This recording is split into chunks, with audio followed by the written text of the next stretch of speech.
Wait, even Gary? Yeah, Gary's the worst. Look, we've been through this. Yes, be kind to Gary as well. Ha, suck it, losers. Not now, Gary.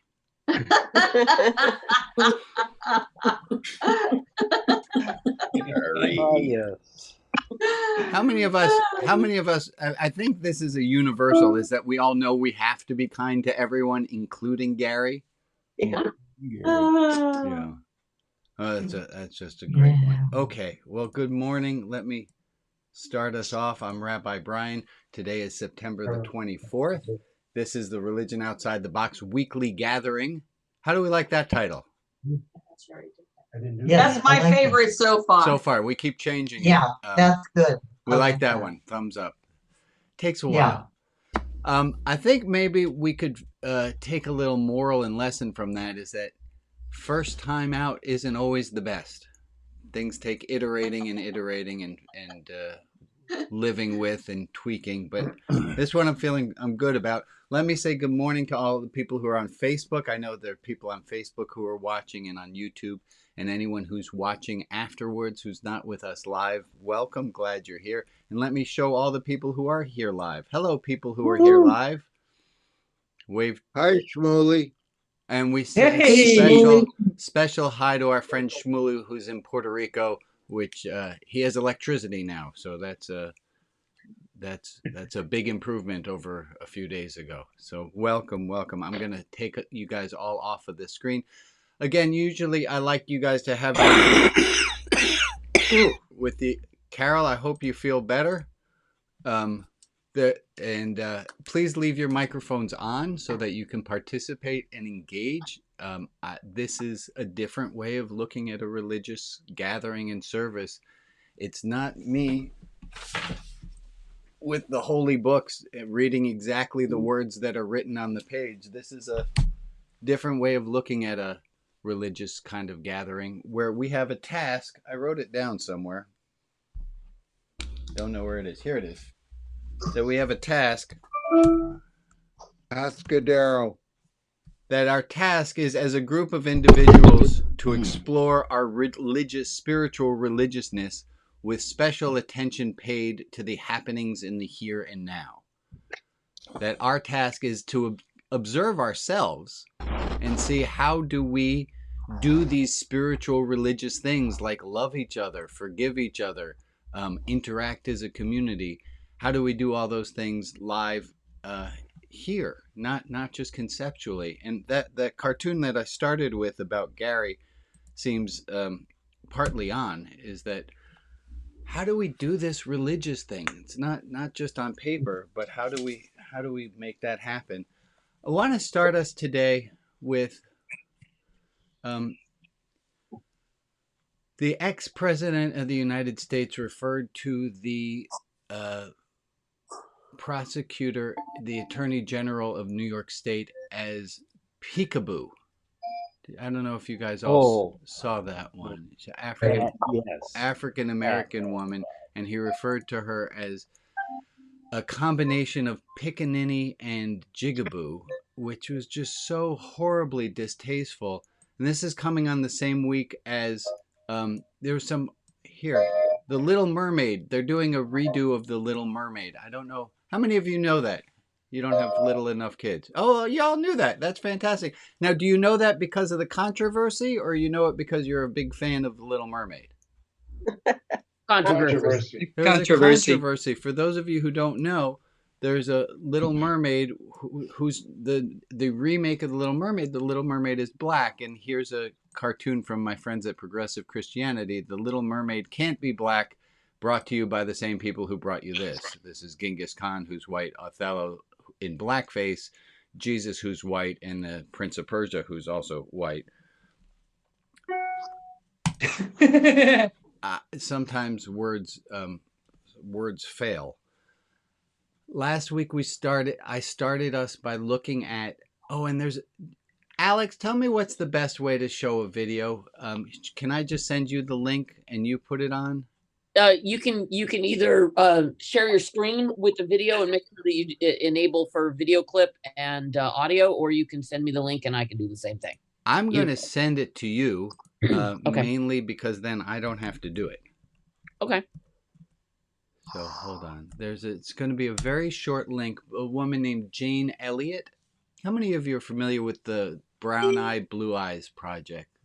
Mm-hmm. She was a primary school teacher, and she wanted to teach the students about racism. And this is back in the 70s.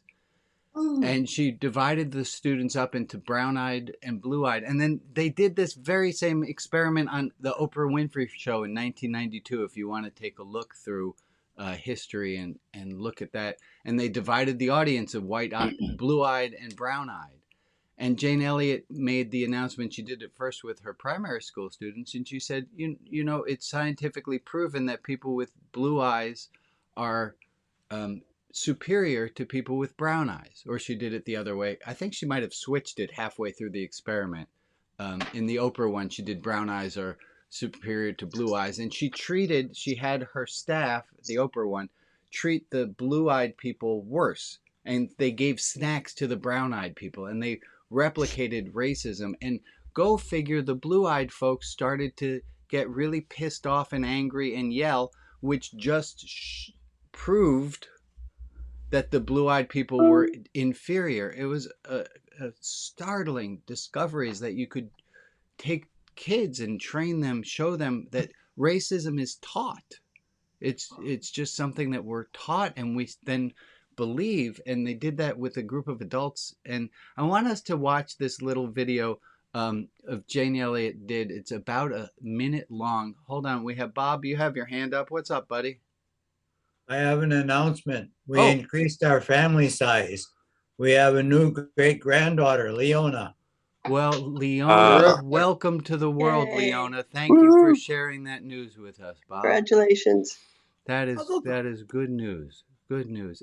While we're on random announcements, which is now our topic, are there other random announcements that people want to share with the group? Anyone got other things that are on your chest before we go? I have something. Yeah, do it, Jared.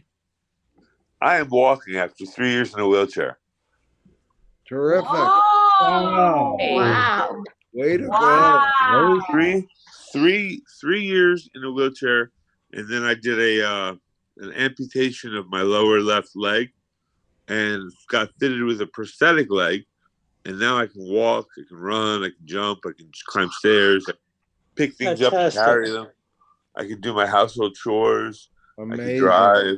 Wonderful, All Jared. these things. Thank you for sharing. I'm glad to hear. Anyone else got any news, good or bad? I mean, this is part of being a community is sharing, and let's not necessarily follow the exact outline that I put together.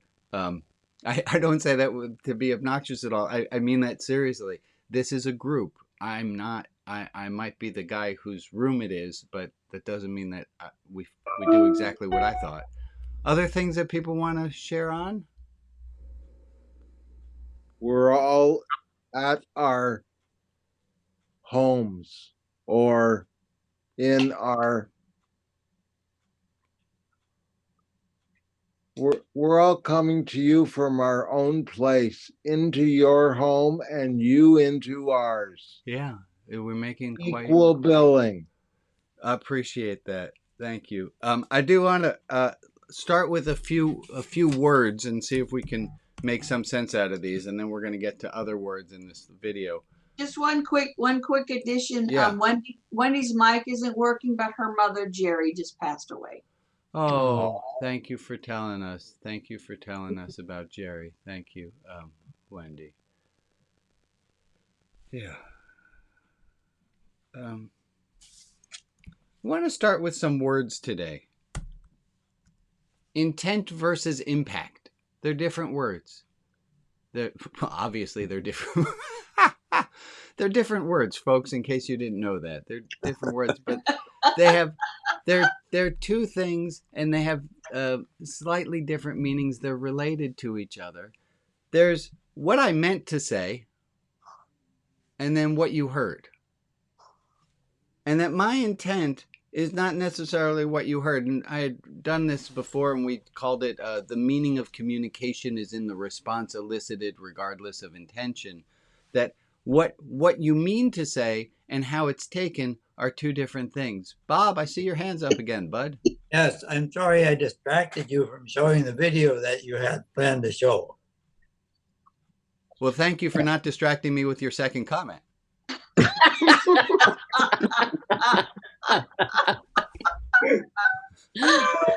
Thank you, Bob. Let me try another one. I wrote the answers to these ones on the card, but mercy and grace, they're two different ideas. Mercy is not getting what you deserve. Like if somebody's going to show you mercy, please show me mercy. I deserve to be lambasted. I deserve the punishment, but mercy is not getting what I deserve, whereas grace is getting something I don't deserve. We're going to hit some other words, and then I'm going to try one more. Guilt and shame. I'm going to read to you some differences between the two. Guilt is I did something that's against my moral code. Shame is the society telling me to stop my behavior. Guilt, I did something against my moral code. Shame, society's telling me I'm doing something wrong and I need to stop. And I should feel bad. I'm not saying one's better than the other. I'm just giving us different words to use because we're going to be talking in a moment about these two words.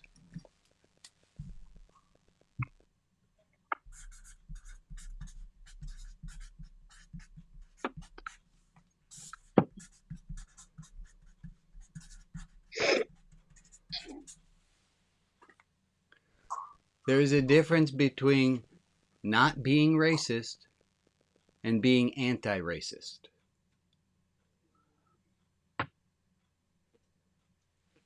I don't think there's anybody here who last night, and I don't want to know if the answer is you did, but I don't think there's anyone here who last night went out in the middle of the dark and burned a cross on somebody's lawn.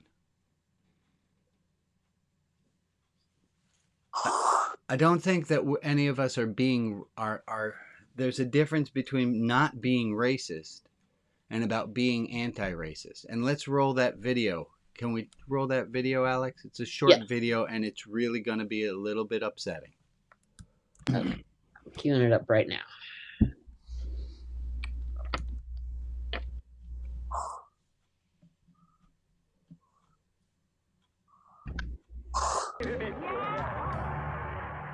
I want every white person in this room who would be happy to be treated as this society in general treats our citizens, our black citizens. If you, as a white person, would be happy to receive the same treatment that our black citizens do in this society, please stand. You didn't understand the directions. If you white folks want to be treated the way blacks are in this society, stand. Nobody's standing here. That says very plainly that you know what's happening. You know you don't want it for you. I want to know why you're so willing to accept it or to allow it to happen for others.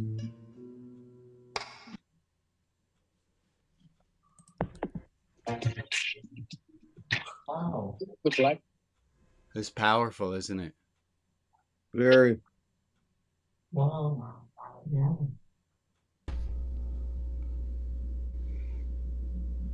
Last week, I started, and as we have started for the last number of weeks, for the last months, we've started with indigenous land recognitions. We started with Black Lives Matters talks. And we've talked about raising up other voices. And last week, I put in a link to an article about qualities of white supremacy culture. And one of the comments I heard back, and it's a fair comment, was, I'm not racist. Don't tell me this. And what I want us to look at today is you might not be racist, but that doesn't mean that you're doing much or anything about being an anti-racist, about doing something to stop the perpetuation of this white supremacy culture.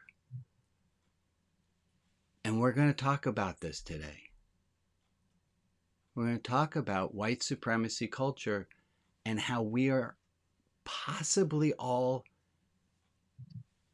complicit. And that video we just saw, that's chilling. Yeah, I think that's the difference between racism and systematic racism. I mean, you might not be actively racist, but you exist. I think I exist in systematic racist society. Right. And I want us to thank you, Aaron. I want us to look at it. There's a difference between burning crosses, and there's some very subtle things that we're doing about upholding white supremacy culture, like not shouting out the former president for making racist remarks. I mean, that one's quite obvious. But then there are others as well. Before we get there, I want to make a distinction between two other words. And thank you for going here. I've been thinking about today's gathering, and I've been thinking, my God, this group is becoming real. Because in the second hour, people share vulnerably and openly. And we don't do that as well in the first hour. Of course we don't. This is a larger group, and it's a public space. But I'm going to ask us to lean in. And here's going to be the next set of words that I want to look at the difference between.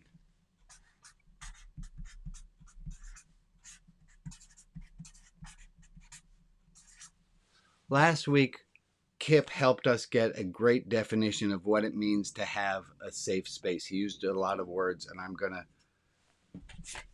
quote what he said last week, because the deep dive group went in and looked at what does it mean to have a safe space. And I think what we are using the word safe to mean is we don't mean safe space. How is a space safe? What we're talking about here is a brave space. And are we willing to enter into a brave space together? And let me give you the definitions that Kip used last week. And listen for these, as this is what are the elements of a brave space. That in a brave space, respect is clearly demonstrated. That vulnerability is put out and received. And in a brave space, we have a curious stance, that we're willing to entertain things that we didn't think were necessarily true, but we're curious about them and we're open. That to be in a brave space is to be open to new ideas. And that in a brave space, we're willing to persevere. I'm going to put this in different words. To have a brave space, we all agree to fuck up less. I'm going to start with that part. We all agree to fuck up less. And that phrase is important because it implies we're gonna fuck up. And we're not going to pretend like this is just going to be happy, all fine, all easy. If there's going to be a brave space, bravery means feeling fear and getting through it anyway. So that we all agree to fuck up less. I'm going to assume because you're here and I'm looking at your faces, y'all agree? Is this an agreement we can all come to? You might not like my word, fuck up less. But I think you understand what I mean. We all agree to fuck up less. And here's the second part to it. We each commit to when you tell me I fucked up, I'll believe you. I'll do the work, and so that next time I will do better. I'm going to say that again. We all agree to fuck up less, which means that we commit to when you tell me I fucked up, I believe you implicitly.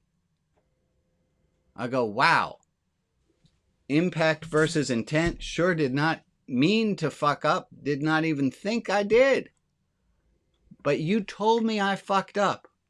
Therefore, I'm going to believe you. We all agree to fuck up less. We commit to when you tell me I fucked up, I'll believe you. I'll do the work. I'll do introspection. I'll think about it. I'll talk to friends. I'll say, hey, somebody called me out about something. I don't think I was in the wrong. Help me understand why I was. Not, I don't understand why I was wrong. Tell me that I was right. But you seek out where your own flaws are. We each commit to when you tell me I fucked up, I'll believe you, do the work, so the next time I'll do better. And if I call you out, you are going to listen as well. It's a two-way street. How are we with these ground rules? So far, so good. Powerful. Yeah. I mean, I have like definitional. I don't know if problem is the word. Challenges that I would say I will take it, consider it seriously and listen. Okay. I mean, I don't know if I'm ready. I'd already have to have a really good connection already to say what you're saying. If this was just someone on the street and they said you did this, and I say, okay, I'll seriously consider it. This group, for where we are right now in this room. Yeah, I can accept that then. That's it. Thank you, Bob. So basically, this is we can agree to disagree. Yeah. Listen to each other. Yeah. Like, simplify it. Agree to disagree, but listen. It's more than that. It's more than just listen. It's to take it in deeply in my heart that not only are we going to disagree, but I am going to work my ass off to put my feet in your shoes, Jocelyn, so I can understand what I did to get where it is that you're coming from. Makes sense. Okay. Let's go to Ray and then Al. Bob, you had your hand up, then it went down, then it went back up, so you moved in my line. Sorry, let's start with Bob. Go ahead, Bob. Well, I was just wondering how judgment fits into that. In other words, are we not passing judgment on someone else when we tell them that they made a mistake? I think, sure. Yeah. There's remember one of our principles of the 5 qualities of a religious life. One of them was that we have a hierarchy of values. We do judge. Nothing wrong with judgment. We have to have judgment or we wouldn't know what's good from what's bad. I agree with that in terms of making a judgment about my own actions, but I don't know whether I have the right to make a judgment about somebody else's actions. Oh, Bob, you get to judge other people's actions. It's what you do with the judgment, I think. Yeah. Yeah. Let's go to Ray and then Al. Go ahead, Ray. Well, I'm thinking somewhat the same thing because someone else says, well, you made a mistake. Well, their opinion of whether or not that was a mistake is colored by their own experiences in life. Yes. And I don't know that at this point where I'm willing to say, oh, yeah, I made a real bad mistake there without taking the time to sit back and look on it. Not just because one right. has told me so. Okay. So I'll believe you. Can I say I'll believe you at least at first, or I'll believe you for a moment and I reserve the right to disagree? It doesn't mean you have to agree with them. You don't have to agree, but that you're willing to listen. There's a quote that's going to come to I wrote it down. Here it is. I'm going to get to this one in a moment. Al, and then Ron, and then me. Hey, Rabbi. Hi. Yeah, for me, as somebody who's been gaslit in the past, had people that try and mess with my own boundaries. Right. I can't promise to believe everything that people say. I think that's the same thing that Ray was getting at. Yeah, I'll listen to you. I'll take you seriously, and I'll do the work. I'll promise that. Okay. But I can't promise to believe everybody who says I messed up. I'll believe you. I'm going to put an asterisk there. I'll believe you, and I'm going to put the asterisk to be at least for a moment. For a limited time only. I'm willing to believe you. How's that? I'm willing to believe you? I'm willing to believe you. Oh, I like that. Okay. Ron? I'm just, to quote the famous Rabbi Jesus, you can tell the type of tree by the fruit that it bears. Correct. Explain to us what that has to do with this. When we were talking about not wanting to make judgments, we can make a judgment about the fruit that it bears. We're not making a judgment about the tree, but we can make a judgment about the type of tree.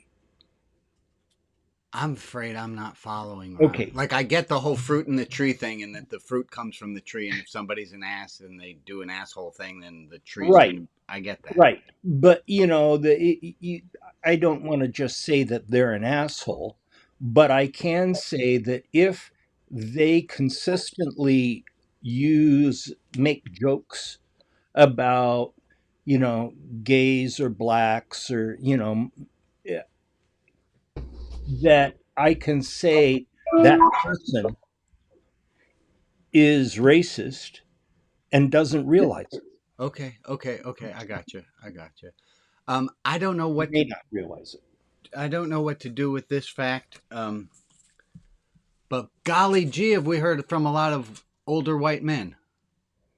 Mm-hmm. Well, I have a story. Go right ahead. It happened this week at work. This person that I work with on one case, it seems she doesn't like me, which is fine. I work with people that don't like me. That's okay. But in a text thread that included another person, I stated something, and she came back and said, I'm detecting a tone in you, and I think we should discuss this outside the thread. The person that was on the thread, the other person that was on the thread texted me individually and said, what is going on? Like, there was no tone. And I apologized if she, heard a tone. I said, I truly did not mean that. I'm going for clarity. But I was talking to my supervisor later in the day, and I screenshotted this and sent him. And I did what you said. I was like, where did I go wrong here? What did I say that had a tone? I don't, help me out. And he said, Ginny, there was no tone. You did nothing wrong. You're absolutely fine.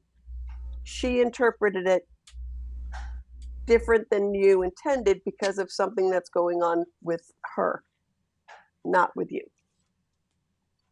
And said, just you keep communicating the way you're communicating it is. It's very clear. It's, concise, blah, blah, blah, blah. So don't worry about this. Thank you, Jenny. I'm going to call out something, and this is going to take a little bit of brave on my part. Gosh, we quickly ran from racism, and I'm going to pull us back. I'm going to pull us back first with this quote from Rabinith Tagore. And I'm going to... Tagore, thank you. Tagore. Tagore. Tagore. Rabindranath Tagore. Okay. Tagore. Thank you. Who wrote the following: power takes as ingratitude the writhing of its victims. Power takes as ingratitude the writhing of its victims. My children complain about what a horrible father I am, and I think, those ungrateful children.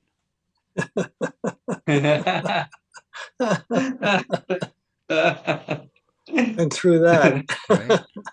Power takes as ingratitude the writhing of its victims. Hi, white people. Are we doing the same thing? And are we saying that the people who are complaining about racism, overt and covert, are we just saying, well, they're complaining too much? Are we saying, I'm not willing to fully believe you? It doesn't seem that bad. I'm not burning a cross on your lawn.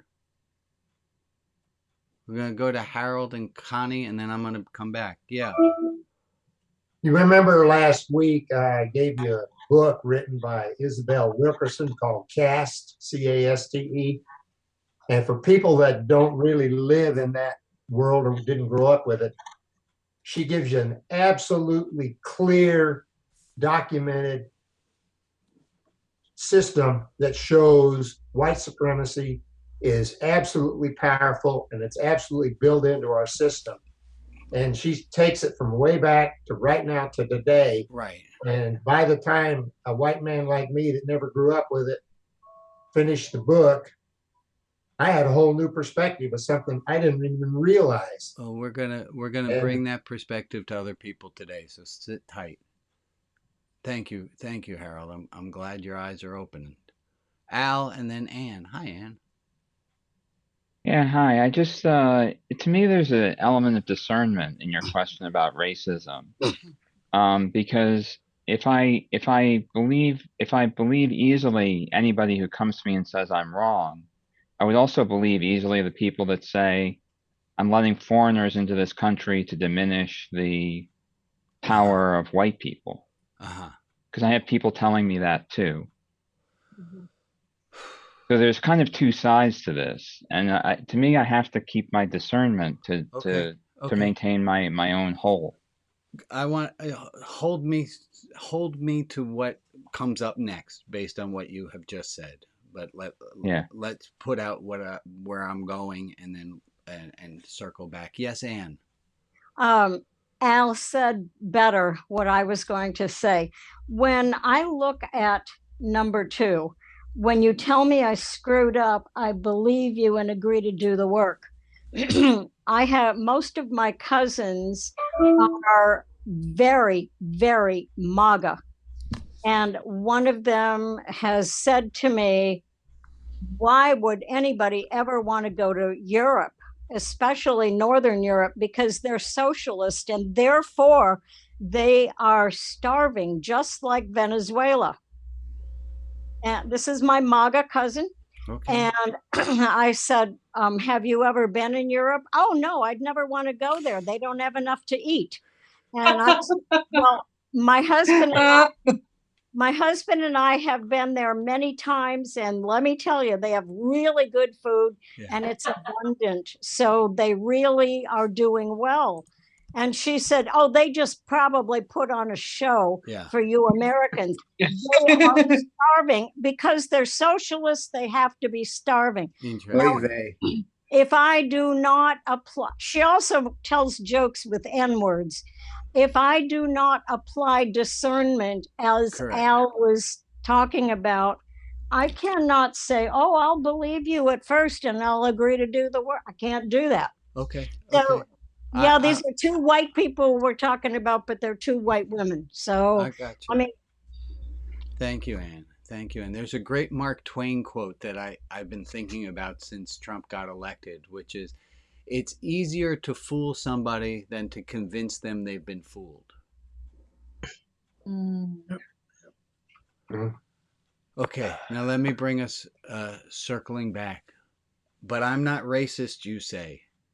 But I'm not racist. I'm not. My favorite comment I heard about racism, I overheard this. I swear to you, I did. I could tell you exactly where I was when I heard it to prove, like that would prove that it happened. But I did hear a woman say, I couldn't possibly be racist. I don't know any black people. Okay, I thought that was much funnier than. Shmuley has his hand up. Go, Shmuley. Of course, there's racism, overt and covert. I've heard people tell me, hey, but you don't look Puerto Rican. Because you have lighter skin and you have blue eyes, and I said, like, give me a break, man. I mean, you don't look that smart either. That's a great response. So let me talk a little bit about some subtle covert racism that I was not aware of myself until I became aware of it. But white culture, white supremacy culture runs on an idea that things should start on time. Yeah. Now let's take a moment, because that's a weird one to think about.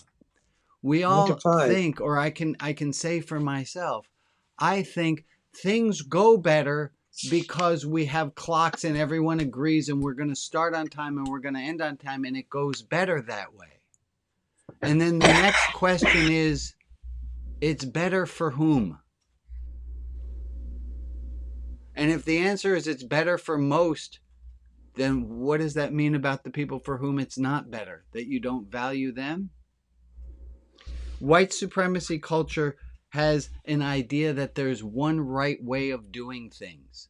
White supremacy culture has an idea that there's the written word trumps other words.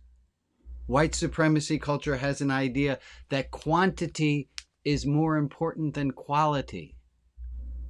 And when we buy into these ideas and we think something's wrong with those people who came late, they're being disrespectful, I want us to see that is a full white judgment. If you've been to some other places in the world, there's not that idea of, oh, just show up later. Well, what time should I show up? What do you mean? Just show up later. It's a different way of thinking, and it's not that one's right and one's wrong, but as so long as we buy in that we are helping to support white supremacy culture. I'm going to give you a book title here.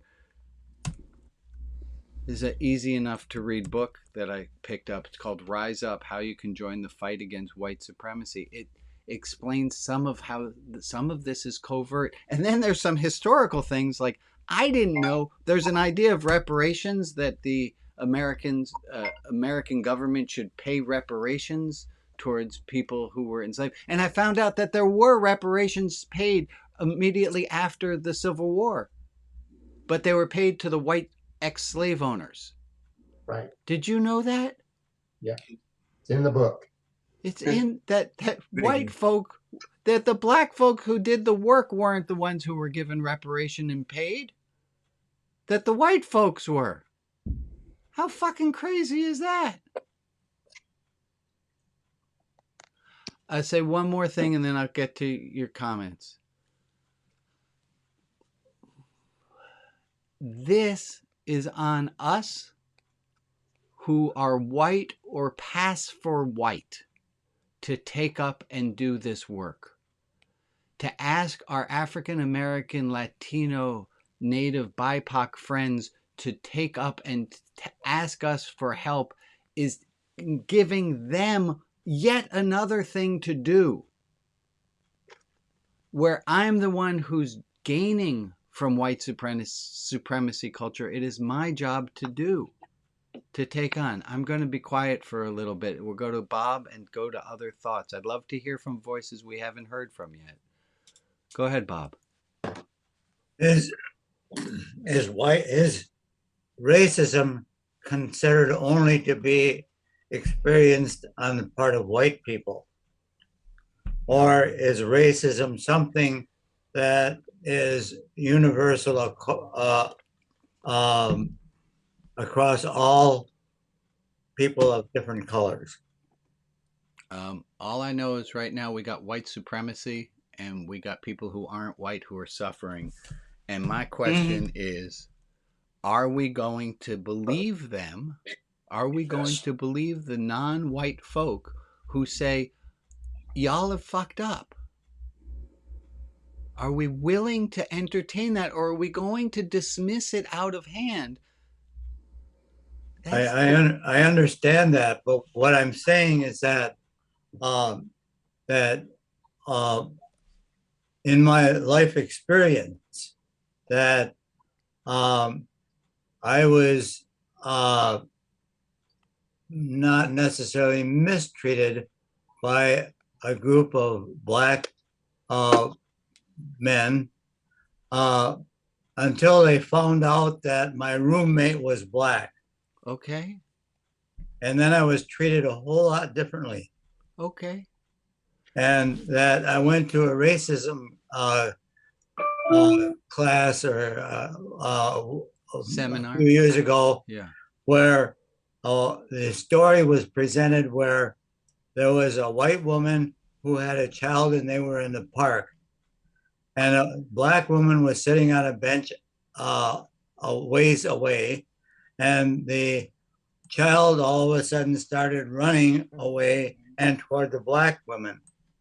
The white woman went and got the child and brought it back to where it was. The presumption was made by the black woman that the white woman was racist because she was taking her child away from that. The possibility might have been is that the white woman just didn't want her child running away. And so was it not a question of racism on the part of the black woman thinking that the white woman was racist?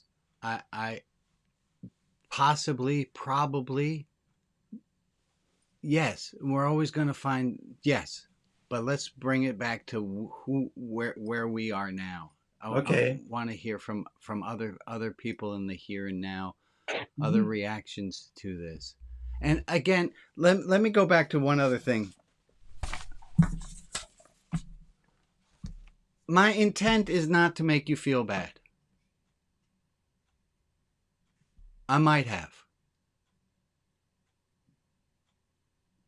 But I think it's also okay for white folk to feel a bit uncomfortable. Thoughts, comments, especially from people we haven't heard from before. Let's do April and then Derek. All right. Hi, everybody. Hi, I'm nervous because I don't like to impose my views on other people, but I'm brown, visibly. That's not to say that other people aren't from minority cultures, but to speak up in this space it's more public, obviously, right? I don't know every single person here. So I just wanted to address Bob's raising of what sounds like reverse racism, and how people in anti-racist circles will sometimes talk about that. This is not to judge Bob or anybody else who has these questions, because like I approach Bob with this sense of openness, and anybody who has questions like these with just like, they're curious and they're wondering and they're trying to situate themselves. But including myself, I'm always trying to situate myself. But when racism is connected to power, that's when they call it racism. Otherwise, it's prejudice, because people of color or people of minority groups, even like they may be gay, they might not be visible, are in situations they've been used to being fingered in some way, you know, like as being problematic. And so there might be a perception that that woman was being racist by taking her child away, but I wouldn't call it reverse racism. I would call it like a prejudice based on experience. Okay. Yeah. And in the sense that sometimes people of color don't have as much power. They don't have much leeway with, say, child and family services, with the police force. There's a lot of muck that I hear in police forces services in my own hometown, directed at the people that they are policing. Mm-hmm. So there's real concern, and she was very brave at one level to talk with the woman who she perceived as being racist, but at the same time, it can make everybody uncomfortable. So I understand why Bob is bringing this up, and I think it's a really valuable and valid thing. So. Thank you, April. Thank you for sharing. I had Derek, and then Wendy, and then Harold. Yeah, excuse me. I've been listening closely to what you had to say, and I agree with everything. What I hear in some of the, and I don't wish to point fingers in any direction at all. I think we're all, who have white skins, we're all benefiting from white privilege, including myself, tremendously. I've noticed it over the years. But what I hear in some of the responses coming from our group here is tinges of racism. Is that, you're going to end it there, Derek? Yep. Okay. Thank you, Derek. Harold, Connie, and then Wendy, and then I got another reference that we went to the local theater last night, and the presentation was Ragtime the Musical. And it's early 1900s, New York City, New Rochelle, New York, relationships between whites and blacks. The musical was derived from a book. I can't give you the author off the top of my head, but you look up Ragtime the Musical, and it's eye-opening again about what power does and how the judicial system recognizes white power. And another reference. Thank you. And Wendy, thank you, Harold. So a couple of thoughts. What I wanted, first off, can I be heard? Yeah, we hear you, Wendy. Okay, cool. So one solution. I went to Hawaii with my daughter and her partner is not Caucasian, and neither is his daughter, and they are present as two different races. We'll leave it that way. And it was a fascinating experience to observe how we got treated in different circumstances. Yeah. And so it made it very real to me in a way that typically does not, because I live in a very white community. Thank you, Wendy. I came home with a real different perspective. Thank you. And it's really hard to see. Wendy, I want to thank you for bringing that point up. It's very hard to see, especially when it's benefiting you. It's very hard to see the air around you because you haven't ever seen it. So this I'm gonna pause our conversation here, and I want to thank this group. This is a brave thing to get into this conversation and to be talking about, and I think it's really important that we do. And I'm really grateful. I don't lose a lot of sleep because I don't, but I lost some sleep panicking and worrying about this. And we talked about this in the Tuesday group and Wednesday a little bit. And I thank you for the large group having this discussion. Thank you all for having that. We're going to go to our prayer time quick with our friend Joe, who's got a list of names to read. And Joe, do you want to make the announcement about how the prayer list is going to work from now on? Or you want me to make that? Why don't you go ahead and preface it? So here's the idea. We like bureaucracy and everything else, we had to decide, like, how long does someone stay on the prayer list? And we decided you stay on for 2 weeks. And if you want to get extended after a 2-week cycle, to please write in again. But the list has been growing and growing, and we didn't want to take anyone off, so we just made the arbitrary 2 weeks on. Go ahead. Thank you. Well done. Here's this week's names: April Shmuley, Puerto Rico; Jeff, Jess and family; Carla, Susan, Greg, Lynn, Nancy, Cheryl, Abbas, David Peterson, Ralph B., and Lee. Let's take a minute starting right now at 4:15. Go.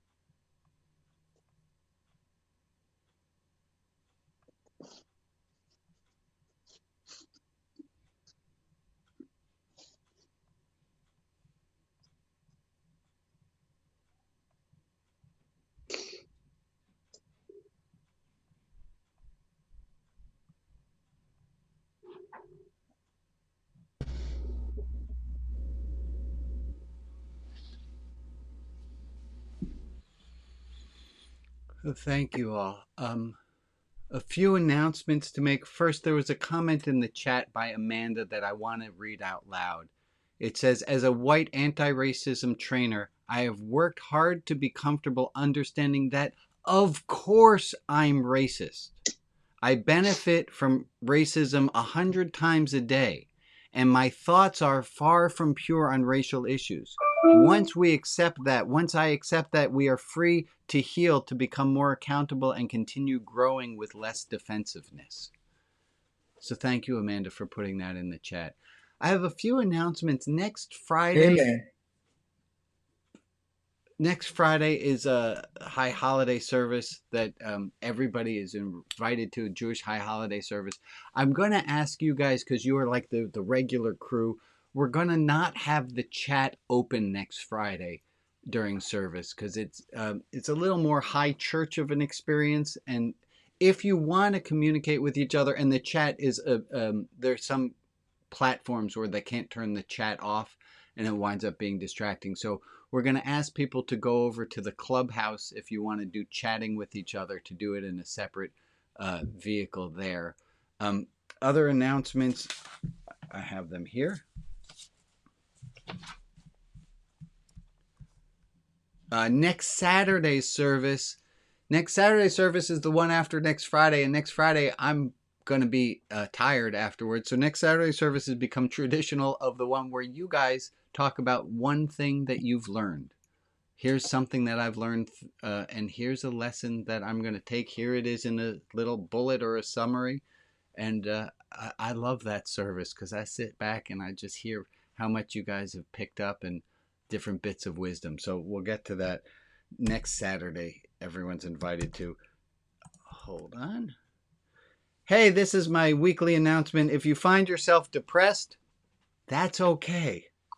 It's okay to not be okay. I think it's so important that we need to hear this over and over and over again. Happy, happy, joy, joy might run the economy, but it runs us into the ground. It's okay to have a hard time. The chat at that service. Hey, we have people who get spotlit at mn.rotb.org, and we get to learn more about community members. We just have a post about Bruce. I saw Bruce on here a moment ago holding up, and there's a great picture of him with a head of cauliflower. And if you want to find out why there's a picture of Bruce and a head of cauliflower, I can't guarantee the answers are there, but you can find out more at mn.rotb.org. Please join our clubhouse. And if I have a little note here on the side that says, Eileen and Jack B., you have both been nominated by the Spotlight Committee. They would love to know more about you. And so I think they're going to be reaching out to you. On the 25th, I haven't made a new card. I should make a new card. But there's a 12-step meeting. Everybody is welcome to join. To please put a note in the clubhouse, or we'll find you there. If you want to talk more about the GOD word, the Shekhinah group meets at the clubhouse. Please go over to mn.rotb.org and join the Shekhinah group. There is a Jewish-ish, Hebrew-ish group, and that will be after today's, just in 5 minutes. There's our donut hour that happens in 5 minutes, and the deep dive, and a poetry room that all happen in 5 minutes. And please stick around for those groups as well. Okay, let me take this, go there. Okay, let's play this one. In one sentence, what are you taking away from today?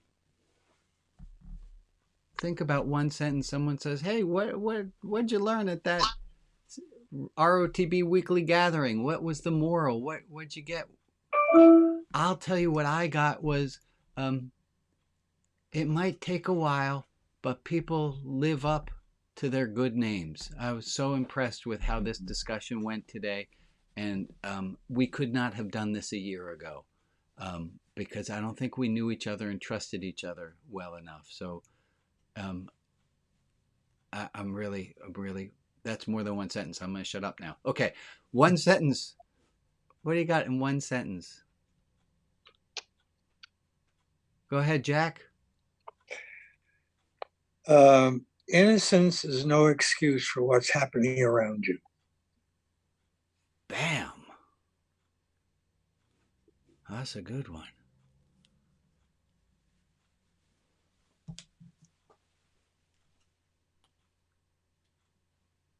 Can we get an amen on that? Amen. Amen. Amen. Amen. Gay woman. All We right. have to keep working. Yeah, thank you. Thank you, Emily. You have to keep working. We're not done yet.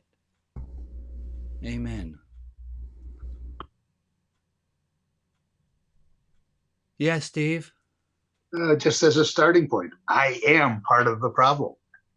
Yeah. Amen. Amen. Oh, Amen. Amen. Alex, I don't know if you posted in the chat all those links that I had from the beginning. Can you post those in? I will do that right now. So if you would like, I prepared a little reading list of here are some articles, here are some thoughts about white supremacy and white supremacist culture. There's some videos. You might notice that a number of the people who are on, that it's a lot of white people talking, and you might think, well, that's odd. Shouldn't we be hearing from non-white people? And my answer is no. This is a white person problem. White people made this problem. White people got to undo this problem. And so listening to white people is going to be different. There's also a great quote that I wanted to share from Ibram how's got his name? Oh my God, I lost it. Ibram Kendi. Ibram X Kendi. And he said this, do you want to know what I call microaggressions? That's what he says. You know what I call microaggressions? Racism. Mm-hmm. So if you want to learn more, Ibram X Kendi is on there. Yes, Ron. I may not intend to have hurtful impact. Correct. Yeah. We don't intend to, but we sure do. Folks, I'm going to hit the stop broadcast button here.